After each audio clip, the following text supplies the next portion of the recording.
sais, comme t'es parti avec une idée, mais tu savais-tu un peu où tu t'en allais avec ça? Non. Pour pas en tout?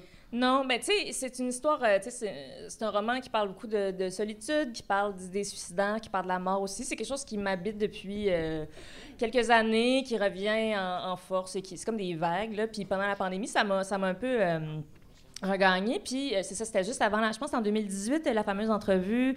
C'est Hubert Lenoir qui était passé à Tout le monde en parle. Je sais pas si vous retracez un peu l'extrait, là, il en a reparlé par la suite, mais c'est qu'il avait déclaré. Puis Hubert, c'est ça, là, je me répète un peu, mais Hubert, c'est le genre d'artiste absolument formidable. C'est un grand poète, c'est un grand musicien, c'est un grand artiste, mais on l'accueille comme un personnage sur les plateaux télé, je trouve, pas tout le temps, mais souvent, comme on accueille Jean Leloup. Oh, lui, ça va être bizarre! Il est fou! Là, on va derrière lui, bon, on fait des signes de... Il met des chapeaux des fois bizarres! On s'en calisse, puis on veut juste comme vivre un bon moment de TV. J'exagère un peu, mais c'est un peu ça. Puis Hubert, je sais plus de quoi il parlait exactement, puis il a glissé en 2 phrases. Ouais, j'ai un peu le goût de me crisser en fou, c'est ensuite. Pourquoi ça? Ça va pas? C'est un sentiment, puis ça, je sais pas, ça. Ça a donné que je regardais ce soir-là, puis je l'ai vraiment reçu, ça, comme étant pas... c'était pas des sparages, c'était pas un coup d'éclat, c'était juste... OK, je pense que ça va... Il nous a dit quelque chose de vrai, il a ouvert une petite porte sur son intimité qu'il avait absolument pas prévu ouvrir. Des fois, ça arrive, ça sort, puis lui, c'est quelqu'un d'authentique. Puis ça a été reçu par Danny Turcotte en disant... Mais on dit pas des affaires de même, là. Tu sais, avec une espèce de... voix de mon Hey, Chris, s'écoutes-tu parler? L'émission a continué, puis c'est ça, juste moi, tu sais, c'est quelque chose que j'avais jamais verbalisé, tu sais, parce que c'est dur à verbaliser, ces affaires-là, là. T'as beau les ressentir, juste comme t'es admettre à toi-même, ça prend beaucoup de temps, là, avant de dire, OK, non, j'ai peut-être plus le goût d'être là. Puis de dire ça, tu sais, à TV... c'est ça, là. Ça demande beaucoup à tous les niveaux. Puis j'ai trouvé ça tellement con, comment ça a été reçu. Bien sûr, il y a personne qui était prête à entendre ça.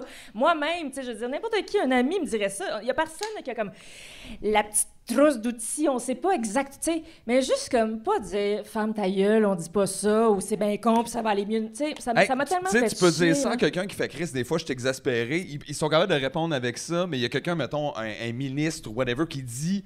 des hosties de mensonges de merde, puis ça, ils tiquent pas, ils vont pas faire, Non. ben là, voyons, ça Non, va non, pas mais ça. c'est ça. Fait que c'est un peu... La réponse à ça, c'est qu'on n'est pas vraiment intéressé à savoir pourquoi tu vas mal. On veut non, juste, ça serait s'il mieux te pas, plaît, en fait, ouais. j'aimerais ça que tu ailles bien, mais ça me tente pas de gérer ça. Ça me tente pas de savoir c'est quoi la cause. Ça me tente pas de me sentir responsable. Ça me tente pas... Tu sais, c'est tout ça, puis ça m'a vraiment... C'était un coup de poing dans le ventre. Puis ça tu sais, à ce moment-là, là, tu sais, ça faisait quelques années que j'avais signé avec la maison d'édition. Je savais que c'était un peu ça mon thème. Puis là, ça m'a vraiment alignée parce que ça m'a parlé à moi.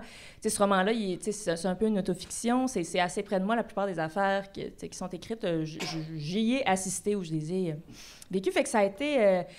je suis partie de cette idée-là qu'on n'a pas le droit de... On a le droit de mal aller, on a le droit de le dire que ça va mal parce que c'est la mode de parler de santé mentale, mais sans plus. Sans plus, ça va bien, aller consulte. Aller consulter, c'est bon pour la santé. Mais fin, on veut pas connaître les causes, on veut pas, tu sais, t'es responsable de ton malheur. Si ça va mal, c'est sans doute, tu sais, règle tes affaires. C'est pas la faute à personne autour, pas la faute, je sais pas, à l'angoisse, la crise climatique, pas à cause que t'es pas capable de payer ton loyer, que tu te fais battre, tu sais, c'est ça. Puis, tu sais, la formule, la pensée magique aussi, là, tu sais, mais non, mais regarde, dans 5 ans, tu sais pas, tu vas peut-être être millionnaire, tu vas peut-être avoir une piscine creusée, tu vas peut-être avoir une... Tu sais, je veux dire, la plupart des gens qui vont très mal, ils vont continuer, c'est dommage, mais ils vont continuer de vivre une vie de merde jusqu'à la fin. Tu sais, la vie est pas facile pour tous, puis on veut juste pas l'admettre, on veut juste se faire croire qu'il y a comme un arc-en-ciel au bout de ça, puis tu sais, je veux pas dire que la vie c'est de la merde